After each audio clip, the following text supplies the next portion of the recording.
تذکرہ امام حسین میں کربلا کے بعد کیا ہوا؟ جب سارے شہید ہو گئے، ان کی لاشوں پر گھوڑے دوڑائے گئے، تو جو لوگ قریب آبادیوں کے لوگ تھے وہ آئے، ان لاشوں کو سمیٹا، کتنوں کو تو انہوں نے دفن کیا اور مولا حسین کو دفن کیا۔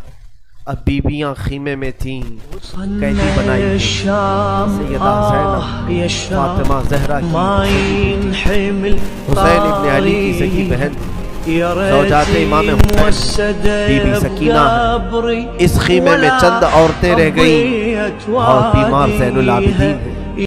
یزیدی لشکر کی طرف سے لوگ آئے اور کہا کہ اپنے ہاتھ آگے بڑھاؤ۔ ہاتھ آگے بڑھائے گئے تو ان کو ہتھکڑیاں ڈال دی گئیں۔ رسول اللہ کے گھر والوں کو ہتھکڑیاں ڈال کر باہر نکالا گیا، خیمے اجاڑ دیے گئے۔ بعض روایات یہ بتاتی ہیں کہ خیموں میں آگ لگا دی گئی۔ جب خیمے جل گئے، شام کا وقت تھا، مغرب کے بعد یہ لٹا ہوا تاخت و تاراج قافلہ کوفہ کی طرف جا رہا تھا۔ کربلا سے اب یہ کوفہ جا رہے تھے، لیکن ظالموں نے جتنے شہید ہوئے تھے ان کے سر سنبھال کر رکھے تھے۔ امام حسین ابن علی کا سر لے لیا، عباس علمبردار کا سر لے لیا، اور علی اکبر امام قاسم کے سر کاٹ کر لے لیے۔ سارے سروں کو انہوں نے، اس لیے کہ اس وقت ثبوت پیش کرنے کے لیے سر دکھانے پڑتے تھے کہ ہم نے ان کا قتل کیا ہے، اب سروں کو انہوں نے نیزوں میں ڈال دیا اور سروں کو لے کر نیزوں سے چلنے لگے۔ یہ سفر ان کا شروع ہوا، کوفہ کی طرف چلے۔ کیا ہے، ایک بڑی بات مجھے یاد آتی ہے، مولا حسین کی ایک کنیز تھی جس کا نام بی بی شیرین بتایا گیا ہے۔ وہ سیدہ فاطمہ زہرا رضی اللہ تعالیٰ عنہ کی بھی خدمت کر چکی ہیں۔ بی بی شیرین، اس کو حضرت امام حسین نے آزاد کر دیا تھا۔ وہ کہتی تھی کہ میں آزاد نہیں ہونا چاہتی ہوں۔ کہا تھا کہ تو بڑھاپے کو پہنچ چکی ہے، تجھے ہم نے آزاد کر دیا۔ اور اس کے بعد مولا حسین نے جب یہ مدینہ طیبہ میں تھے، بی بی شیرین کو کہا تھا کہ تو آزاد ہے، جا، بہت سارا مال دیا تھا اور جمع کر کے کہا تھا کہ تو چلی جا، اپنی بقیہ زندگی آرام سے گزار۔ تو کہتی ہے ایک شرط ہے میری، میں اس شرط پر جاؤں گی۔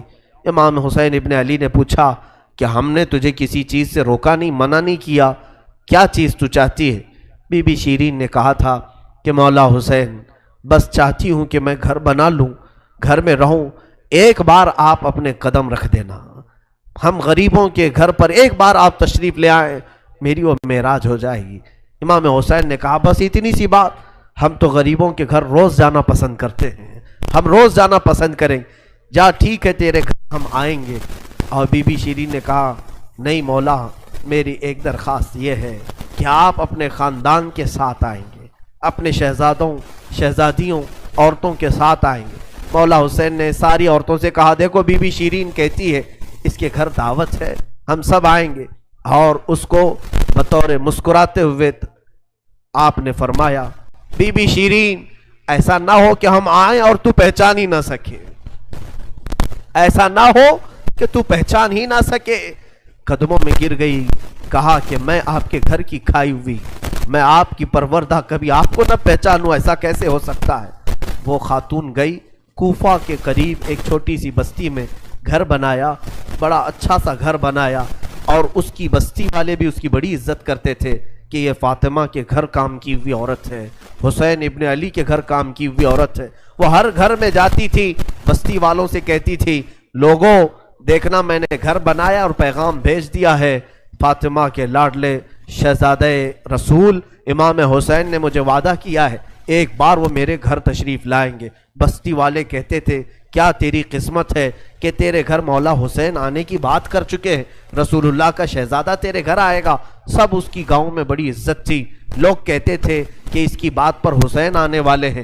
ایک بار جیسے ہی بی بی شیرین کو خبر ہوئی کہ امام حسین مدینہ سے مکہ نکل چکے ہیں اور مکہ سے کوفہ آنے والے ہیں، جیسے ہی یہ خبر ملی تو اس نے پیغام بھجوایا اور پھر اپنے گھر کو رنگ و روغن کرنا شروع کر دیا اور کمرے سجائے کہ مولا حسین کا قافلہ آ رہا ہے اور کوفہ جانے والے ہیں اور میرے گھر پر ٹھہریں گے۔ جنگ کی کوئی خبر ہی نہیں تھی۔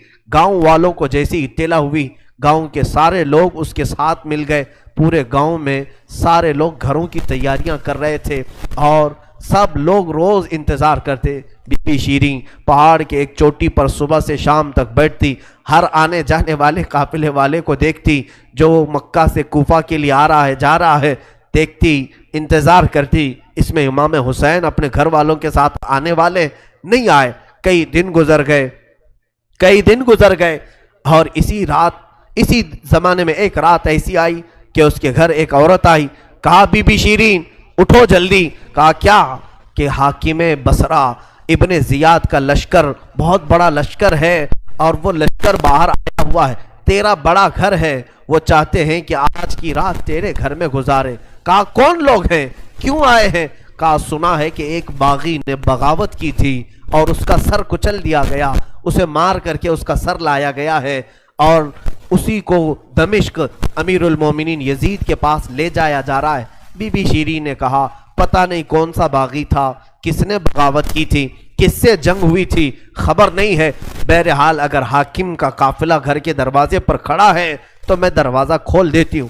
دروازہ اس نے کھولا، بہت سارے رات کا وقت ہے، شہزادوں کے سر نیزوں پر لٹکے ہوئے ہیں، حسین ابن علی کا چہرہ دھول میں اٹا ہوا تھا، زلفیں چہرے پر آئی ہوئی تھیں، بیبیاں سب باندی بنا کر لائی گئی تھیں اور سب جکڑی ہوئی تھیں، چہرے ان کے بالوں سے ڈھاکے ہوئے تھے۔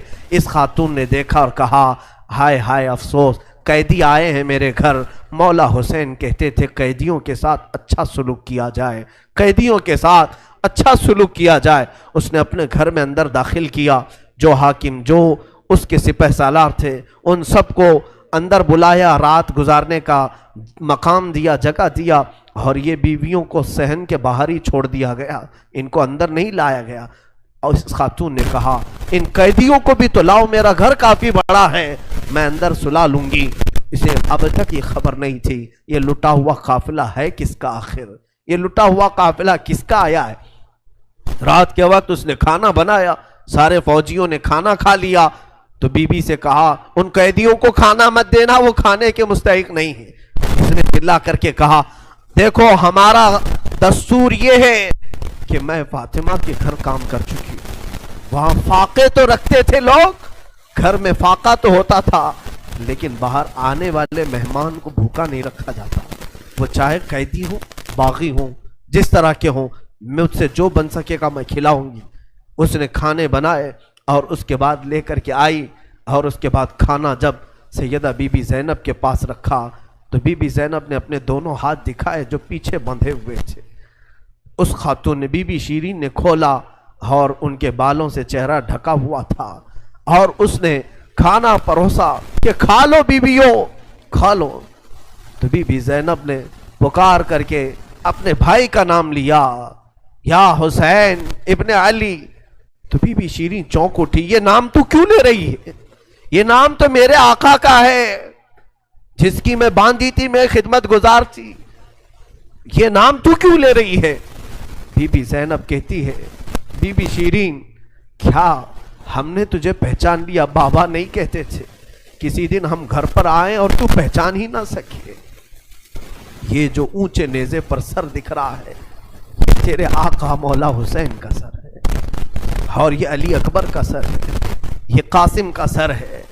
بی بی زینب پکارتی گئی، بی بی شیریں نے دیکھا اور پکار کر کے کہا مولا کیسی مہمان نوازی کا وقت تم نے دیا، کیا اس طرح بھی کوئی مہمان بنتا ہے کسی کے گھر؟ اور یہ کہتی ہوئی غش کھا کر گر پڑی، اس پر پانی ڈالا جاتا، وہ اٹھتی پھر غش کھا جاتی، بے ہوش ہو جاتی۔ سچ کہا تھا مولا حسین نے، اے بی بی شیریں ہم تو وعدہ کیے ہیں آ کر رہیں گے، کہیں ایسا نہ ہو کہ تو پہچان ہی نہ سکے۔ سچ کہا تھا مولا حسین، آپ اس حالت میں میرے گھر آئے کہ میں پہچان نہ سکی، کیونکہ وہم و گمان میں بھی نہیں تھا کہ فاطمہ کے لاڈلے کا کٹا ہوا سر کبھی گھر آ سکتا۔ وہ غش کھا کر کے گر گئی، روایات میں ہے۔ صبح جب اٹھا لوگوں نے، فوجیوں نے اٹھ کر کے دیکھا تو بی بی شیریں کا جسم ٹھنڈا پڑ چکا تھا، اس کی روح نکل چکی تھی۔ غم حسین میں لوگوں کی جانیں چلی گئی۔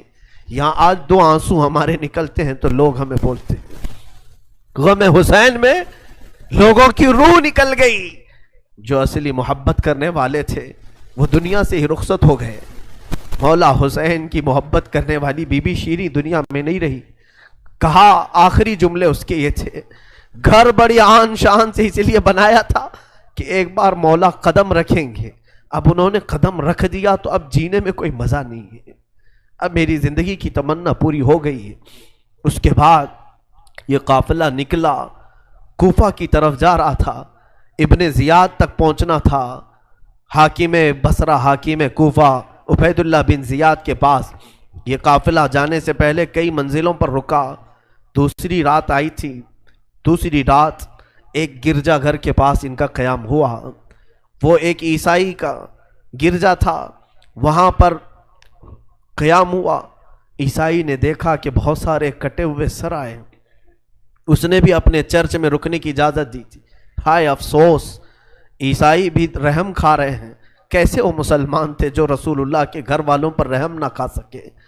عیسائی نے وہاں پر رکنے کی اجازت دی۔ اس کے بعد کہا، رات کو اس نے کہا کہ یہ جو سروں پر، یہ جو نیزوں پر سر ہیں، کیا یہ ہمیں ایک رات کے لیے دو گے؟ لوگوں نے کہا لے لو لے لو، لیکن امانت کے ساتھ واپس کرنا کہ یہ ہمیں دمشق پہنچانا ہے۔ اس نے سر حسین کو لیا، دھول کو صاف کیا، اس لیے کہ اسے دور سے ہی اس چہرے میں کچھ چمک نظر آ رہی تھی۔ اس عیسائی راہب نے رات کے وقت دیکھا، ایک تخت پر رکھ کر کے سر حسین کا غور سے مطالعہ کرنے لگا اور اپنی پرانی کتابوں سے ملانے لگا۔ پرانی کتابیں پڑھتا تھا اور چہرہ دیکھتا تھا، بار بار دیکھتا تھا، پھر چیخ کر کے کہا، ہاں میں اپنے مقام کو پہنچ گیا، اس لیے کہ مقدس کتابوں میں لکھا ہوا ہے نبی کے آخری نبی کا نواسا ظلمن قتل کیا جائے گا اور اس راستے سے جائے گا، اور یہاں کی گرجا میں اگر رکے تو گرجا میں جو خدمت گزار ہے وہ اس کی خدمت کرے، مولا اسے جنت عطا کرے گا۔ وہ عیسائی راہب کہتا ہے وہ چہرے میں ساری علامتیں جو کتابوں میں لکھی یہی ہیں، وہ ایمان لے آیا، کلمہ طیبہ پڑھا، اسلام قبول کیا، رات میں اس کی دنیا بدل گئی۔ میرے عزیزو، اسی کو کہا جاتا ہے اسلام زندہ ہوتا ہے ہر کربلا کے بعد۔ حسین کے انتقال کے بعد بھی اسلام پھیل رہا، ایمان دوسروں کو بانٹ رہے ہیں۔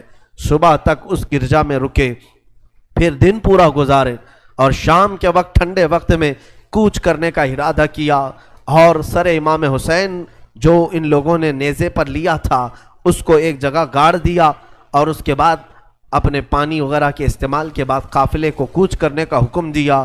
قافلہ آگے چلا، لیکن جو فوجی آتا سر حسین کو اٹھانے کے لیے نیزے پر، وہ تو ہلکا ہو چکا تھا لیکن وہ زمین میں ایسا گڑ چکا تھا کہ اٹھتا نہیں تھا، کسی سے ہل نہیں رہا تھا۔ بہت لوگوں نے کوشش کی، پھر آ کر کے انہی ظالم یزیدیوں نے بی بی زینب سے کہا، اے خاتون، یہ تمہارے بھائی کا سر زمین پر ایسا جمع ہوا ہے، ہٹتا نہیں ہے، آگے بڑھنا ہے ہمیں، یہ ہٹتا نہیں ہے۔ بی بی زینب نے غور سے دیکھا اور کہا، قافلے میں دیکھ لو سب ہیں یا نہیں، قافلے میں سب ہیں یا نہیں۔ دیکھا گیا تو بی بی سکینہ قافلے میں نہیں تھی، قافلے میں موجود نہیں تھی۔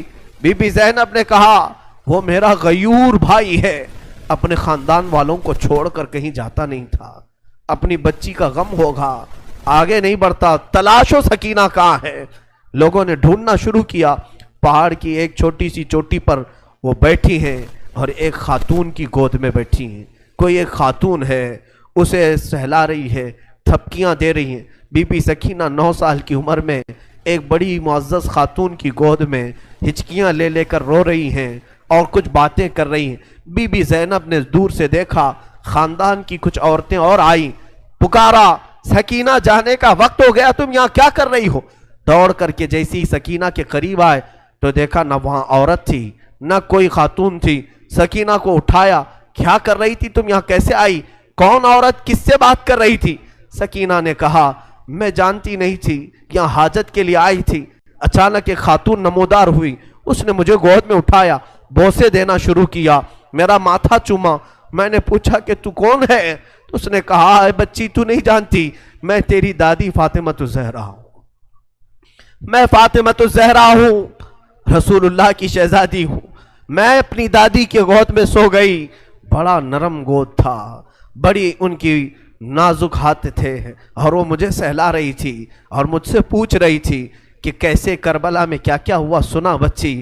میں علی اصغر کی شہادت دادی کو سنا رہی تھی، علی اکبر کیسے قتل ہوئے دادی کو سنا رہی تھی، ان کے آنسو بہتے تھے اور میرے جسم پر گرتے تھے، اور میں نے کربلا کی ساری داستان اماں فاطمہ کو سنا رہی تھی۔ سیدہ زینب کی چیخ نکل پڑی کہ ماں فاطمہ اب بھی بے قرار ہے، اس لیے کہ حضرت امام مسلم فرماتے ہیں، ایک بڑے بزرگ ہیں تابعی ہیں، کہتے ہیں میں نے خواب میں دیکھا ایک بوڑھی خاتون کو، کربلا کا یہ منظر جو تھا 10ویں محرم کو ہوا، 9 محرم کو خواب دیکھیں یا عاشورہ کی رات کو انہوں نے خواب دیکھا، کہتے ہیں ایک بوڑھی عورت ہے، بڑی عمر والی عورت ہے، جبہ اس کے سر پر پڑا ہوا ہے، جھاڑو لے کر میدان جھاڑ رہی ہے، پورا میدان جھاڑا۔ تو یہ امام مسلم فرماتے ہیں میں نے دور سے پکار کر کے کہا بی بی کون ہو آپ، یہ میدان کیوں جھاڑ رہی ہو؟ انہوں نے پلٹے بغیر کہا اے شخص میں رسول اللہ کی بیٹی فاطمہ الزہرا ہوں، یہ میدان کربلا ہے، میں یہاں جھاڑ رہی ہوں اس لیے کہ کل میرا لاڈلا یہاں گرنے والا ہے، کہیں کوئی نوکیلی کنکر اس کے جسم میں نہ چبھ جائے، مجھے درد ہوگا اگر حسین کو کوئی زمین کی کنکریاں چبھیں، میں صاف تو کر لوں۔ فاطمہ الزہرا کا غم ہم نہیں جان سکتے میرے عزیز، احساس نہیں کر سکو گے، غم کی داستانیں بڑی ہیں، بہت ہیں، واقعات سنانے کے لیے میرے پاس وقت نہیں ہے، میں سمیٹتا ہوں۔ عزیزان گرامی، یہ تاخت و تاراج قافلہ، یہ اسیران اہل بیت کوفہ پہنچے ابن زیاد کے محل میں، ابن زیاد نے دیکھا حسین ابن علی کو تانے مارنے لگا، کہا کہ تم نے بڑا غلط کیا، تم نے یزید کے خلاف خروج کیا، بغاوت کیا، اور اس کے بعد بہت ساری بے حرمتی کرنے کے بعد اس قافلے کو اس نے دمشق روانہ کیا۔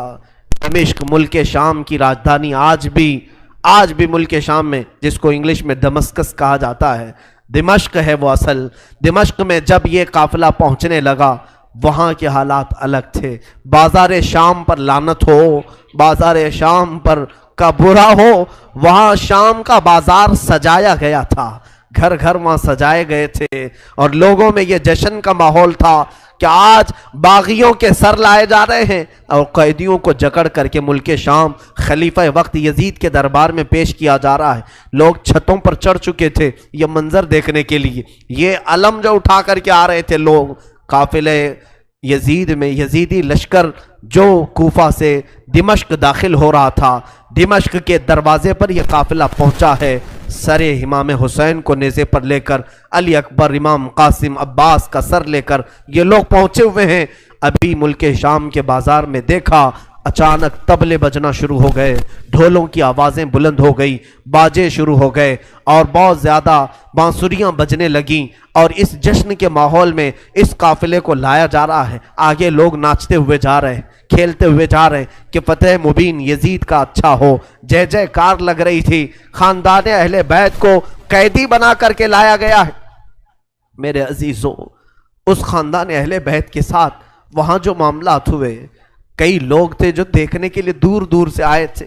ایک صحابی ہیں، وہ کہتے ہیں میں تجارت کے لیے گیا تھا تو مجھے خبر ہوئی کہ آج اہل بیت کا قافلہ یہاں آ رہا ہے، تو میں دوڑتا ہوا پہنچا، اور جیسے ہی میں نے دیکھ کر کے میں ضبط نہ کر سکا، وہ چہرہ آج نیزے پر تھا جو کبھی میرے مصطفیٰ کے کندھے پر ہوا کرتا تھا۔ وہ صحابی کہتے ہیں ان کے لبوں پر میرے آقا اپنے ہونٹ رکھا کرتے تھے، ان کی گردن کو سونگھا کرتے تھے۔ وہ حسین کی گردن کو انہوں نے تلوار سے الگ کیا ہوا تھا اور نیزے پر لا رہے تھے۔ وہ صحابی دوڑتے ہوئے آئے، کہا میری زندگی کا برا ہو، میں حسین کا ساتھ نہیں دے سکا، میں حیدر کے گھر والوں کا ساتھ نہیں دے سکا۔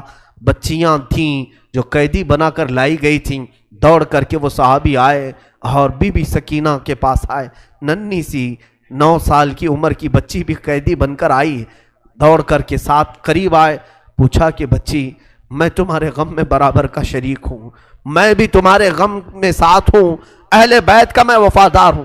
انہوں نے توجہ نہیں کی، اس لیے کہ بی بی سکینہ کہتی ہیں ہم تو دنیا سے مایوس ہو چکے تھے، ہم نے کٹنے کے وقت کسی کو آتے ہوئے نہیں دیکھا، اب تماشا دیکھنے کے لیے بہت سارے لوگ آتے ہیں، توجہ نہیں کی۔ اس صحابی رسول نے آگے بڑھ کر کہا کہ اے سکینہ میں تجھے جانتا ہوں، تو حسین کی بیٹی ہے، تو فاطمہ کی لاڈلی ہے، تو شیر خدا کے گھر کی شہزادی بتا کوئی حاجت ہو، کچھ کھانا پانی کوئی چیز۔ اللہ اللہ، یہ بھوکے اور پیاسوں نے کبھی کھانا کسی سے نہیں مانگا۔ پوری داستان کربلا سننا، کبھی انہوں نے روٹی نہیں مانگا، ہاں پانی ضرور مانگا ہے۔ پانی مانگنا انسانیت کے لیے عیب نہیں، روٹی مانگنا محتاجی کی علامت ہو سکتی ہے۔ بی بی سکینہ نے کہا کہ بڑی حاجتیں پوچھ رہے ہو، کیا میری حاجت پوری کرو گے؟ کہا بتاؤ بچی، میں اپنی طرف سے جو ہو سکے کروں گا، میرے پاس پیسے ہیں، مال ہے، میں اس سے جو چاہے کروں گا۔ بی بی سکینہ نے صرف ایک درخواست کی کہ میرے نانا کے صحابی، بس اتنا کام کر لو کہ یہ جو اونچے نیزے پر میرے بابا کا سر ہے، حسین ابن علی کا، اس سر کو تھوڑا آگے بڑھا دو، یہ جو جلوس میں جا رہا ہے آگے بڑھا دو۔ ہمارے گھر کی بچیاں غور سے سنیں، میرے گھر کی عورتیں کان کھول کر کے سنو، 9 سال کی بچی کیا خواہش ظاہر کر رہی ہے۔ کہا اگر وہ نہیں بڑھتے ہیں تو انہیں پیسے دے، وہ انعام دے کر آگے بڑھاؤ۔ اس صحابی نے پوچھا کہ اس سر کو تمہارے قریب رہنا اچھا ہے، تمہارے قریب رہنا اچھا ہے، آگے کیوں بڑھانا چاہتی ہو؟ بی بی سکینہ نے کہا اس لیے کہ لوگوں کا جلوس بابا سر کو دیکھنے کے لیے آ رہا ہے، اور سارے دیکھنے قیدی بنا کر کے لائے گئے تھے۔ بیمار زین العابدین حسین ابن علی رضی اللہ تعالیٰ عنہ کے شہزادے، وہ قیدی بنا کر لائے گئے تھے۔ ایک صحابی وہاں پر حاضر ہوئے، کہا کہ کوئی حاجت ہو تو بیان فرمائیں، ہم آپ کے غم میں شریک ہیں۔ حضرت امام زین العابدین نے کوئی توجہ نہیں کی، یہاں تک کہ ایک سپاہی یزید کا ایسا تھا جو تھیلا بھر کر کے پتھر لے کر چل رہا تھا، تھیلا بھر کر پتھر لے کر چل رہا تھا، اور وہ باہر کھڑے ہوئے لوگوں میں پتھر بانٹتا تھا کہ کچھ پتھر تم لوگ برسا ہو۔ ملک شام میں جانے کے وقت کچھ لوگ وہاں صدقے کی کھجوریں پھینک رہے تھے اس اہل بیت کے گھرانے پر، اور کچھ لوگ پتھر برسا رہے تھے۔ یزید کے یہ مخالف لوگ ہیں، باغی لوگ ہیں، ان کے دلوں میں یزید کی محبت تھی، بنو امیہ کے وفادار لوگ تھے۔ اس قافلے پر کچھ لوگوں نے پتھر برسائے، وہ قافلہ اب اور کتنے زخم اٹھاتا، اب ان کو چھوڑا کیا تھا، لوگوں نے سارے زخم تو دے دیے تھے۔ امام زین العابدین نے اس صحابی سے کہا کہ دیکھو یہ پتھر برسا رہے ہم پر۔ وہ صحابی نے تلوار کھینچ لی اور اس کو قتل کرنے کا ارادہ کیا، آپ نے منع کیا، رک جاؤ رک جاؤ، اس لیے کہ بہت سارے قتل میں نے اپنے بابا کے دیکھے، اور وہاں کوئی بھی اپنی تلوار لے کر ہمارے مدد کے لیے نہیں آ سکا۔ امام زین العابدین کا یہ لٹا ہوا قافلہ یزید کے دربار میں لایا گیا، اور سر امام حسین کو ایک تشت میں رکھ کر پیش کیا گیا۔ یزید اپنے ہاتھ میں چھڑی لے کر مولا حسین کے لبوں پر مارتا تھا اور کہتا تھا حسین تمہاری جوانی ختم ہو گئی، کاش تم میری بیعت کر لیتے تو تم زندگی سے ہاتھ نہیں دھوتے، اور کبھی میں نہیں چاہتا کہ تمہارا قتل ہو جائے۔ اس نے جھوٹے الفاظ میں لوگوں کو اس طرح ورغلایا۔ سیدہ زینب نے وہاں پر ایک جرأت مندانہ خطبہ دیا تھا، مولا حسین کی سگی بہن یزید کے دربار میں خطبہ دی تھی، اور اس کے بعد پھر یہ اسیران اہل بیت کو یہاں ملک شام میں چند دن ٹھہرایا گیا اور آزاد کیا گیا، مدینہ طیبہ کے لیے رخصت کرنے کا حکم ہوا۔ یہ لٹا ہوا قافلہ مدینہ آیا۔ اللہ اللہ، مدینے کو جب یہ لوگ پہنچے، اہل مدینہ کہتے ہم کو شہادت کی خبر پہلے سے مل گئی تھی، کربلا میں مولا حسین کا قتل ہو چکا ہے، خاندان اہل بیت کے ساتھ برا سلوک ہوا ہے۔ پورا مدینہ سرحد پر آ کر کھڑا ہو گیا تھا، مدینے کے باہر انتظار میں۔ وہاں ننھی سی سغرا بھی تھی، مولا حسین کے کچھ گھر والے بھی تھے، وہ انتظار میں تھے۔ جیسے ہی لوگ مدینہ طیبہ میں داخل ہونے لگے، بیویوں کو دیکھ کر مدینے والے چیخ پڑے، سارے مدینے والے زاروں قطار رونے لگے۔ سیدھا یہ قافلہ آیا بارگاہ رسول میں، مصطفیٰ صلی اللہ علیہ وسلم کی قبر انور کے پاس پہنچ گیا، اور پھر بی بی زینب وہاں کھڑے ہو کر شروع سے لے کر اخیر تک کی داستان میرے آقا کو سنانے لگی۔ یا رسول اللہ، آپ کا دوش پر سوار ہونے والا شہزادہ، آپ کا محبوب نظر حسین بڑے زخموں سے چور چور تھا۔ یا رسول اللہ، وہ کربلا میں لاشیں اٹھاتا رہا، پیاسا رہا، بھوکا رہا۔ مدینے کے لوگ کہتے ہیں پورا مدینہ صرف زندگی میں 2 مرتبہ سب سے زیادہ رویا ہے، ایک اس وقت جب میرے آقا کی وفات ہوئی تھی، جب میرے آقا کی وفات ہوئی تھی، دوسرا اس وقت جب اہل بیت کا قافلہ مدینے میں لٹ کر داخل ہوا تھا، سارے غموں سے نڈھال تھے، ہر کوئی پریشان حال تھا۔ بی بی صغرا ننھی سی تھی، 6 سال کی تھی، بار بار لپٹ کر کے بی بی زینب سے کہتی ہیں وہ ننھا بچہ کہاں ہے علی اصغر جس کے ساتھ میں کھیلتی تھی، وہ کہاں ہے، فلاں کہاں ہے۔ بچی کے دماغ میں جتنے یاد تھے سب کو پوچھا کرتی تھی۔ بی بی زینب کہتی ہیں ہر ایک کے جواب میں جب میں کہتی تھی وہ بھی انتقال کر گئے، وہ بھی انتقال کر گئے۔ بی بی صغرا پوچھتی تھی کیا کربلا میں موت سستے میں ملتی ہے؟ جہاں آپ لوگ گئے تھے موت بہت سستی ہے، اتنوں کو کیسے آپ نے موت کے گھاٹ اتار دیا؟ بی بی زینب کے پاس کوئی الفاظ نہیں تھے۔ امام زین العابدین کا زندگی بھر یہ حال تھا۔ اللہ اکبر! زین العابدین وہ تنہا شہزادے ہیں میرے مولا حسین کے جو پھر 95 ہجری تک باحیات رہے۔ امام حسین کی شہادت ہونے کے بعد 61 ہجری میں جو شہادت ہوئی اس کے بعد سے سن 95 ہجری تک آپ باحیات رہے، لیکن روتے روتے آنکھوں کا پانی سوکھ گیا تھا۔ لوگ کہتے ہیں امام زین العابدین کو ہم لوگ دیکھتے تھے، کبھی وہ روتے تھے تو دونوں آنکھوں سے خون نکل آتا تھا۔ لوگ پوچھتے کہ مولا زین العابدین سجاد آپ اتنا کیوں روتے ہیں؟ کہتے ہیں کیا تم میری ہنسی کی تمنا رکھتے ہو؟ جس کے سامنے اس کے بھائیوں کو، اس کے گھر والوں کو، اس کے باپ کو کاٹا گیا ہے، اس کے گھر والوں کو کاٹا گیا ہے۔ امام زین العابدین کا حال یہ تھا کہ امام زین العابدین شہر میں جا رہے تھے اور قصاب گوشت بیچنے والا دکان میں بیٹھا ہے، گوشت بیچ رہا ہے۔ جیسے ہی وہ قریب آنے لگے اس نے جلدی سے گوشت کے اوپر چادر ڈال دی، گوشت چھپا دیا۔ لوگ جو گوشت خریدنے والے کھڑے تھے انہوں نے پوچھا کہ اے بندے تو کیوں گوشت چھپا رہا ہے؟ کہا زین العابدین آ رہے ہیں، وہ ابھی یہاں کھڑے ہوں گے اور گوشت دیکھ کر کے رونا شروع کر دیتے ہیں، گوشت دیکھ کر کے رونا شروع کرتے۔ کہا ایسا کیوں کرتے ہیں؟ کہتے ہیں جب بھی وہ میری دکان کے پاس یہ کچا گوشت دیکھتے ہیں تو کہتے ہیں کہ میرے بھائیوں کا گوشت ایسے ہی کاٹا گیا تھا اور ادھیڑا گیا تھا۔ زندگی بھر وہ گوشت کی دکان کے پاس کھڑے ہوتے تو ان کی آنکھیں بہہ جاتی۔ اور اس کے بعد ایک روایت یہ بھی ملتی ہے کہ قربانی کے دن تھے، مولا زین العابدین ایک جگہ سے گزر رہے ہیں، ایک قصائی بکرے کو لٹایا ہے اور جلدی سے اس پر چھری چلائی جا رہی تھی۔ امام زین العابدین دور سے کھڑے ہو گئے، کہا اے قصائی تو نے بکرے کو لٹایا، پانی پلایا کہ نہیں پلایا؟ وہ کھڑا ہوا، کہا اے امام زین العابدین ہم مسلمان ہیں، جانوروں کو کاٹتے ہیں تو پہلے پانی پلا کے کاٹتے ہیں۔ امام زین العابدین نے کربلا کی طرف منہ کیا، کہا مولا حسین مسلمان جانوروں کو پانی پلا کے کاٹتے ہیں، جانوروں کو پانی پلا کے کاٹتے ہیں، مگر اہل بیت کے کسی شہزادے کو ایک گھونٹ بھی پانی نہیں پلایا گیا اور انہیں ویسی ہی پیاسا شہید کیا گیا ہے، پیاسا کاٹا گیا ہے۔ امام زین العابدین کی پوری زندگی ایک ایک چیز کو دیکھتے تو رونے لگ جاتے تھے کہ کربلا میں یہ چیز نہیں تھی، یہ چیز نہیں تھی۔ ایک وقت ایسا بھی آیا، کوفہ کا گورنر ابن زیاد، یہ اب اس کے برے دن شروع ہو چکے تھے۔ میں پھر دوسری تقریر میں عرض کروں گا، ظہر کی اذان انشاءاللہ تقریر کے بعد ہوگی۔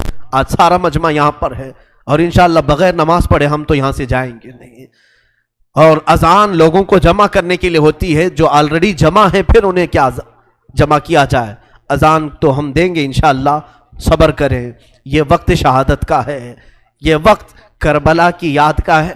مولا حسین کے یہ شہزادے امام زین العابدین رضی اللہ تعالیٰ، زندگی بھر آپ کے حالات یہ تھے کہ کبھی کچا گوشت دیکھیں تو رو پڑے، کسی جانور کو ذبح ہوتے دیکھیں تو رو پڑے۔ ایک بار امیر کوفہ ابن زیاد، اب امیر مختار نام کا ایک شخص جو بدلہ لینے کے لیے بعد میں اٹھ کھڑا ہوا، بعد میں کوفہ میں ایک ایسا شخص ظاہر ہوا جس کا نام مختار ثقفی تھا، اس نے اعلان کیا کہ میں قاتلان حسین کا بدلہ لوں گا، اور اس نے اٹھ کر کے کچھ اہل بیت سے محبت کرنے والوں کو اپنے قافلے میں جمع کیا، اور یہ قافلہ بڑھتا گیا یہاں تک کہ خون حسین کا بدلہ لینے کے لیے یزید کی موت کے بعد اس نے ہر ایک کو تلاشنا شروع کیا، شمر کو ڈھونڈا، اس کو قتل کیا، اور اس کے بعد عمرو بن سعد کو ڈھونڈا، اسے قتل کیا، عبید اللہ بن زیاد جو کوفہ کا حاکم تھا، جو جڑ تھا اس فساد کا، اسے ڈھونڈا، اور اس کے بعد 22,000 کا جو لشکر تھا اس میں سے کسی ایک کو بھی اس نے زندہ نہیں چھوڑا، ایک کو بھی نہیں. جتنے وہاں شریک تھے سب کو قتل کیا، سب کو قتل کیا. اور 22,000 کو قتل کرنے کے بعد مختار ثقفی نے یہ اعلان کیا، ابھی میں نے حسین کی ایک انگلی کا بھی بدلہ نہیں لیا، میں حسین ابن علی کی ایک انگلی کا بھی بدلہ نہیں لیا. یزید خائب و خاسر ہو کر مر گیا. اور یزید کی سب سے بڑی ذلت تو یہ ہے، یزید کے بعد اس کا بیٹا معاویہ تخت پر بیٹھا. پہلے دن خلیفہ بنا کر اسے بٹھایا گیا، اس کے بعد 6 مہینے تک وہ گھر سے باہر ہی نہیں آیا. 6 مہینے کے بعد سیدھے لاش باہر آئی بیٹے کی. وہ 6 مہینے کبھی تخت پر نہیں بیٹھا یزید کے. لوگ کہتے تھے کہ معاویہ آپ یزید کے جانشین ہیں، وہ نیک شہزادہ تھا. دیکھیں اللہ کی مصلحت کیسی، صحابی کے پیٹ میں یزید پیدا ہوا، یزید کے پیٹ میں معاویہ، پھر اچھا شہزادہ پیدا ہوا، نیک تھا. اس نے کہا، لوگ جب کہتے تخت پر بیٹھ جائیے تو اس نے اس تخت کی طرف دیکھ کر کے تھوک دیا اور کہا اس تخت پر بیٹھوں جس پر شہزادہ رسول کا خون لگا ہوا ہے، اس تخت پر بیٹھوں جو تخت حسین ابن علی کے گھر والوں سے رنگا ہوا ہے. کبھی اس تخت پر نہیں بیٹھا. اس کی یزید کی سب سے بڑی ذلت تو اسی پہ ہے کہ اس کا خود کا بیٹا اس کے تخت پر تھوک دیا، نہیں بیٹھ سکا. لیکن حسین کا چرچا آج بھی ہے، حسین کے شہزادے گلی کوچوں میں ہر جگہ ہے. سادات کی خوشبو تم محسوس کرو گے آج بھی.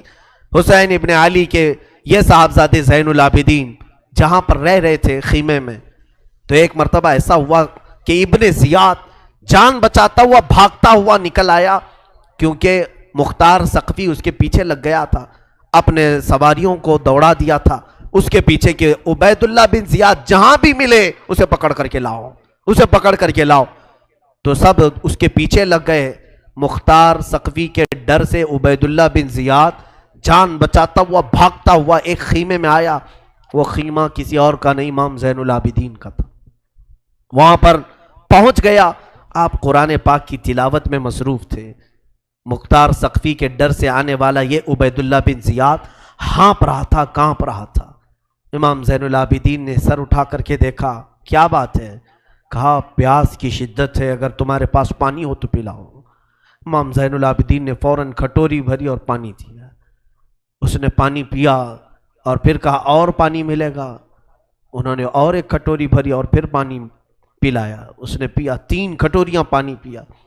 عبید اللہ بن زیاد یہ سوچنے لگا شاید امام زین العابدین نے مجھے پہچانا نہیں ہوگا. اس نے کہا آپ مجھے نہیں پہچانے ہوں گے شاید. آپ نے چہرہ اٹھایا تو آنکھوں میں خون تھا، آنکھوں میں خون تھا. کہا اے ظالم، تجھے نہیں پہچانوں گا؟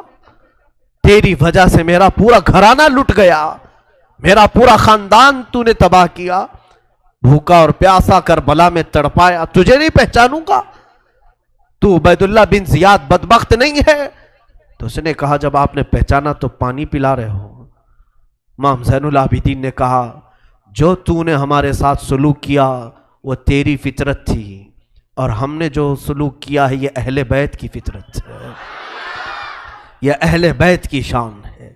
ظالموں کے ساتھ بھی پانی پلانے کا سلوک. اسی لیے میرے عزیزو، آج اگر ہمیں کچھ آس ہے، امید ہے، تو رسول کے انہی شہزادوں سے کہ ہماری برائیاں 1000 ہوں گی، لیکن مجھے امید ہے کہ ان حسین ابن علی کے شہزادوں سے اگر قیامت کے دن ایک بار ہم کہہ دیں گے پانی، تو امید ہے کہ یہ اپنے نانا کے حوض کوثر سے ہمیں پانی ضرور پلائیں گے. تذکرہ کرو حسین کا، تذکرہ کرو اہل بیت کا اور علی کے شہزادوں کا. یقیناً حوض کوثر پر انہی کا قبضہ ہے. میرے آقا صلی اللہ تعالیٰ علیہ وسلم اپنے ہاتھ سے جسے چاہیں گے پانی پلائیں گے. ان کے گھر والوں کو ستا کر کے تم پانی قیامت کے دن کس منہ ہو گے، پیاس بجھاؤ گے؟ امام زین العابدین نے اس وقت بھی پانی پلایا.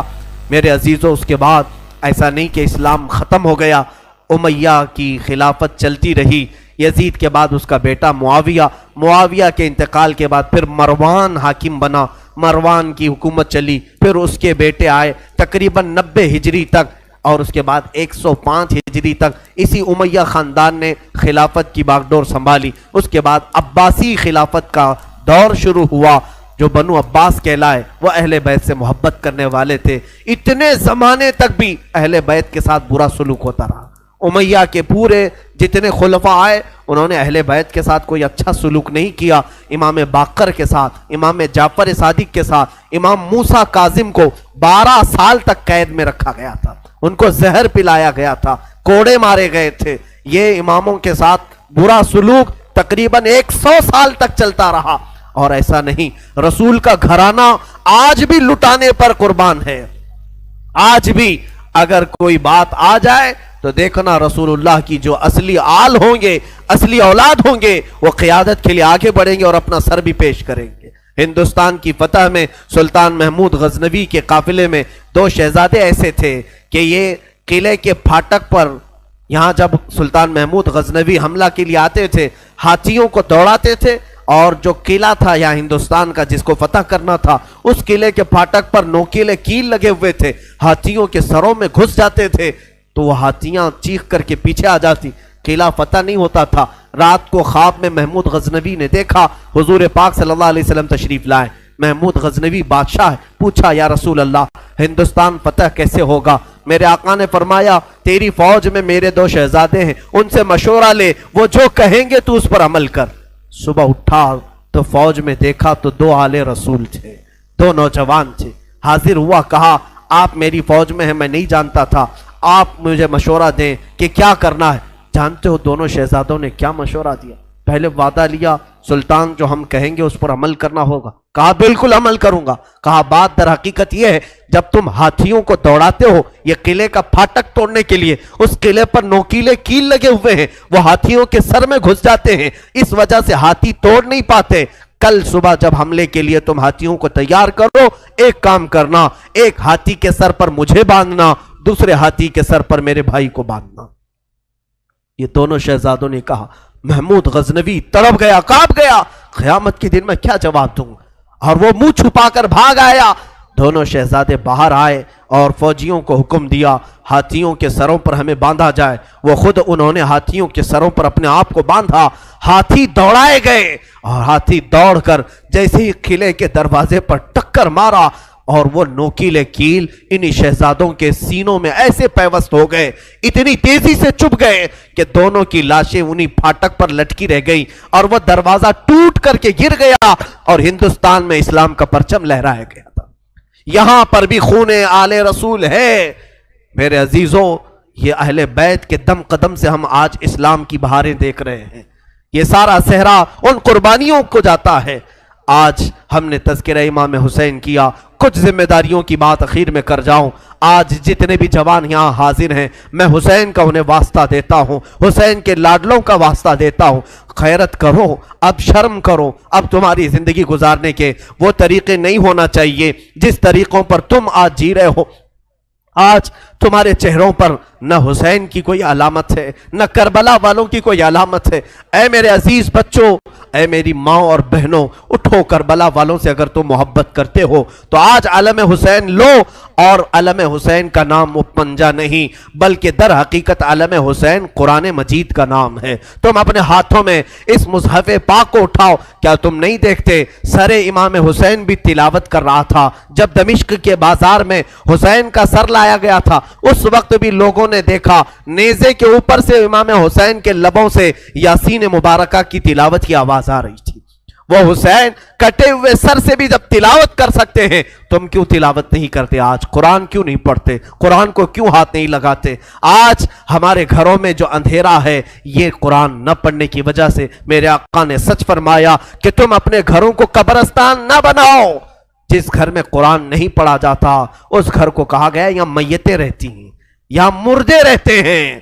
کتنے گھروں میں قرآن پڑھا جا رہا ہے؟ مردوں کا گھر بنائے ہو.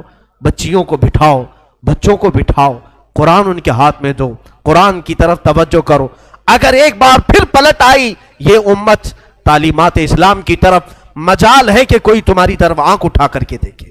میں یہ چیلنج کے ساتھ کہتا ہوں تمہارے پاس ایمان کی جو دولت ہے پوری دنیا چھان مارو گے یہ دولت کسی قوم کے پاس نہیں ہے، کسی کے پاس نہیں. تمہارے پاس محبت رسول ہے، تمہارے پاس محبت علی ہے، تمہارے پاس محبت حسین ہے، تمہارے پاس اولیاء کاملین کے کردار ہے، تمہارے پاس ساری علامتیں تبرکات ہیں، تم کیوں پیچھے ہو؟ تمہارا پیچھے رہنا تو افسوس کی بات ہے۔ آج لوگ تمہیں بزدل بنا رہے ہیں، آج لوگ تمہارے اوپر خوف کا ماحول طاری کیے ہوئے، ڈر کا ماحول طاری کیے ہوئے۔ شاید یہاں تم نے دیکھا بھی ہوگا، ہزاروں تقریریں ہیں، میں اپنی تعریف کے لیے نہیں کہہ رہا ہوں، ہزاروں خطبہ ہیں، چند ہی بولتے ہوں گے لوگ، اس لیے کہ خطبہ واعظین مقررین کی زبانوں کو بھی بند کرنے کی کوشش کر رہے ہیں۔ کتنے تو مجھے بولتے ہیں یوں نہ بولو مولانا، بہت جلدی گرفتار ہو جاؤ گے، بہت جلدی جیل میں چلے جاؤ گے، حکومت کی تمہارے اوپر نظر ہے، ڈپارٹمنٹ میں تمہارے ریکارڈ ہیں، بہت ساری باتیں ہیں۔ میرے عزیزوں، ایک طرف میرے پاس یہ امت مصطفیٰ بھولی بھٹکی ہوئی قوم ہے، ایک طرف میرے آقا کی قرآن عظیم ہے اور حسین اعظم کے کربلا کے واقعات ہیں۔ مجھے بتاؤ، کیا حسین ابن علی کا سامنا قیامت کے دن نہیں کرنا ہوگا؟ کیا ہم جیسوں کو پکڑ کر قیامت میں نہیں پوچھا جائے گا مولا نے تجھے زبان دی تھی، مولا نے تجھے قرآن کا علم دیا تھا، رب نے تجھے حدیثیں عطا کی تھی، تو نے اپنے حبیب کی امت کے ساتھ کیا سلوک کیا؟ کیا تو انہیں سبحان اللہ اور نعروں میں ہی سلا دیا کرتا تھا؟ اگر قیامت کے دن مجھے یہ سوال ہوگا میں کیا جواب دوں گا؟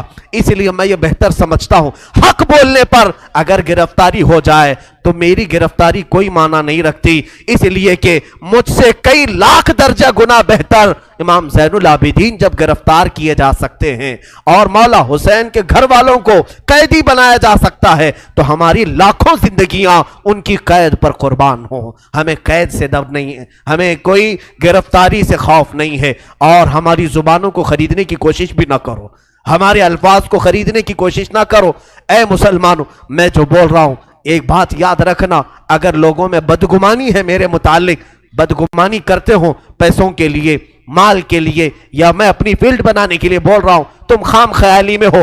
انشاءاللہ میں کس مقصد سے بول رہا تھا اور تم کس مقصد سے سن رہے تھے، آج میں صفائی نہیں دوں گا، کل بروز قیامت رسول اللہ کے سامنے فیصلہ ہو جائے گا، قیامت کے دن فیصلہ ہو جائے گا انشاءاللہ۔ میرا وجدان یہ کہتا ہے میں کہاں کھڑا رہوں گا اور تم کہاں کھڑے رہو گے، یہ قیامت کے دن ہی پتا چلے گا، قیامت کے دن پتا چلے گا۔ اگر میری بات آج آپ تک پہنچتی ہے تو عمل کی طرف آؤ، ہیلے بہانے نہ کرو۔ مجھے مارنا ہے مار لو، مجھے کوسنا ہے کوس لو، دو چار گالیاں مجھے دے لو اگر دل ٹھنڈا ہوتا ہے۔ میرے اخلاق برے ہیں، میرے اعمال برے ہیں، ہو سکتا ہے میں نکما ہوں، ہو سکتا ہے میں کم علم ہوں، ساری باتیں مجھے منظور ہیں، لیکن جس چیز کی طرف میں تمہیں دعوت دے رہا ہوں وہ دعوت کو ہلکا مت سمجھو، اس بیان کو ہلکا نہ سمجھو۔ میں تو تمہیں محبت رسول کی طرف بلا رہا ہوں، میں تمہیں مولا حسین کے کردار کی طرف بلا رہا ہوں، اسے تو نہ کوسو۔ میں کمتر ضرور ہوں لیکن جس کی دعوت دے رہا ہوں وہ دعوت کمتر نہیں ہے، وہ دعوت ہلکی نہیں ہے۔ آؤ، میں ہزاروں نوجوانوں کی آج زندگیوں کو دیکھ رہا ہوں، تمہارے ہاتھوں میں آج دنیا نے کیا پکڑایا ہے؟ گندے نغمے، گندے موبائل کی فحش تصویریں، تم اسی کو دیکھ کر رات گزار رہے ہو، اسی سے صبح کر رہے ہو، تمہارے کان نغمے سن کر سوتے ہیں اور گانوں کی دھن پر صبح کرتے ہو۔ یہی اخلاق کل قیامت میں مولا حسین کے سامنے تم کھڑے ہوں گے، حشر کے دن تمہیں رسول اللہ کے سامنے کھڑا ہونا ہے، ان کے بچوں کے ہاتھ میں۔ ارے 11 سال کا بچہ جب تلوار اٹھایا تھا، تم اپنا موبائل اٹھا کر کے اس کو دکھاؤ گے؟ میں نے جوانی میں موبائل اٹھایا ہے، انہوں نے تلواریں اٹھائی تھی، کس لیے؟ امت مصطفیٰ کی حمایت کے لیے، شریعت طاہرہ کی حفاظت کے لیے۔ اس لیے میرا آخری یہ میسج ہے کہ اٹھو وہ گرنا حشر نہ ہوگا پھر کبھی، دوڑو کہ زمانہ چال اپنی چل گیا، قوت عشق سے ہر پست کو بالا کر دو، دہر میں نام محمد سے اجالا کر دو، کی محمد سے وفا تو نے تو ہم تیرے ہیں، یہ جہاں چیز ہے کیا لوح و قلم تیرے ہیں۔ اقبال نے سچ کہا تھا، نہیں تیرا نشیمن قصر سلطانی کے گنبد پر، تو شاہین ہے بسیرا کر پہاڑوں کی چٹانوں پر۔ آج تم جہاں جی رہے ہو یہ تمہارا مقام نہیں، یہ تمہاری جگہ نہیں۔ اور عورتوں سے، بچیوں سے گزارش ہے، ارے اس ننھی سکینہ کو دیکھو جس نے قیدی حالت میں بھی اپنے پردے کی فکر کی ہے، اپنے دوپٹے کا خیال کیا ہے۔ تمہیں آج ساری آسائشیں، ساری نعمتیں ملی ہیں اور بازار میں مٹک مٹک کر کے چلنا، لوگوں کو اپنی زینت کی طرف دعوت دینا، اپنے جسموں کو آشکار کرنا، کیا یہ سکینہ کے اخلاق ہو سکتے؟ فاطمہ کے گھر کے اخلاق ہو سکتے؟ بچیاں توبہ کرو، تمہارا جسم شیطان آوارہ کرنا چاہتا ہے۔ تم نے اگر اپنے جسم کی نمائش کی، لوگوں کی توجہ اور ان کی آنکھیں اپنی طرف مبذول کرنے کے لیے قسم رب ذوالجلال کی تمہارے جسم کی چمڑیاں فرشتے اس طرح سے چھیلیں گے، اس طرح سے کہ حدیث پاک میں ملتا ہے 1 گھنٹے میں 70 بار چمڑی بدلی جائے گی، 1 گھنٹے میں 70 بار۔ ذرا بلیڈ سے چمڑی نکال کر کے دیکھنا، پتہ چلے گا چمڑی ادھیڑنے کی سزا کیا ہوتی۔ اگر تم نے اپنے عورتوں کی حفاظت نہیں کی، اپنے سطر کی حفاظت نہیں کی، بڑی سزا میں گرفتار ہو جاؤ گے، بہت بھیانک عذاب میں گرفتار ہو جاؤ گے۔ قیامت کے منظر کو اب چندہ ضرورت نہیں کہ میں اپنی بات کو طویل کروں، میں صرف میسج یہی دینا چاہتا تھا، آج قرآن کو پھر سے عام کرو، آج عہد کر کے اٹھو کہ شریعت مصطفیٰ کو پھر سے ہم قائم کر کے دکھائیں گے۔ اذانیں ہوں گی تو اپنے کاموں میں نہیں، ہم مسجدوں میں سر جھکانے کے لیے آئیں گے، اس لیے کہ مولا حسین تلواروں کی جھنکار میں جب سجدہ کر سکتے ہیں تو آج ہمیں نعمتوں میں اللہ کھلا رہا ہے، پلا رہا ہے، سلا رہا ہے، کیوں ہم بستر چھوڑ کر ایک بار مسجد نہیں آ سکتے؟ ہم اپنی دکان چھوڑ کر مسجد نہیں آ سکتے؟ ہم اپنا کام چھوڑ کر مسجد نہیں آ سکتے؟ میرے عزیزو، اگر مسجد نہ ملے، جہاں میسر ہو سجدہ کر لو، جہاں موقع ملے اپنی نماز کمپلیٹ کر لو، اس لیے کہ قیامت کے دن یہ اگر تمہاری کچی رہی تو سارے معاملات میں پھنس جاؤ گے۔ جس کی نمازیں نکل گئی پھر وہ ہر چیز میں نکل جائے گا انشاءاللہ العزیز۔ آخر میں انشاءاللہ العزیز اذان کے بعد میں 2 چند آپ کے سامنے اعلانات پیش کروں گا۔ بارگاہ الہی میں دعا ہے، مولا کریم کہنے سننے سے زیادہ عمل کی توفیق عطا فرمائے۔ اے رب قدیر، آج جو بھی شہادت امام حسین کا تذکرہ ہوا، اے ذوالجلال خدا، ہم سب کی آوازوں کو تو سن رہا ہے، ہمارے آہو بکا کو تو جانتا ہے۔ ہم غم حسین میں آج بیٹھے ہیں تیرے گھر میں، مولا جتنے یہاں حاضر ہیں سب کی حاجتیں پوری فرما دے۔ مولا جتنے سن رہے ہیں، خواتین، بچے، بچیاں دور دراز سے جو اس پروگرام کو سن رہی ہیں، شامل ہیں، مولا ان سب کو بھی ہم دعاؤں میں شامل کرتے ہیں۔ مولا حسین کی برکتیں ان سب کو بھی عطا فرما۔ اے اللہ، آج عاشورہ کا دن ہے، اے کریم خدا، آج تیری رحمتیں اترتی ہیں، تو بندوں سے راضی ہوتا ہے۔ حسین کے خون کا واسطہ، علی اصغر کے خون کا واسطہ، ہم گناہوں سے توبہ کرتے ہیں، مولا ہم سب کو سچی توبہ نصیب فرما۔ السلام علیکم، امید کرتی ہوں آپ حضرات کو یہ بیان اچھا لگا ہوگا۔ بیان اچھا لگے تو ویڈیو کو لائک کریں اور چینل کو سبسکرائب کریں اور پیارا سا کمنٹ کریں، اور بعد میں ملتے ہیں۔ اللہ حافظ۔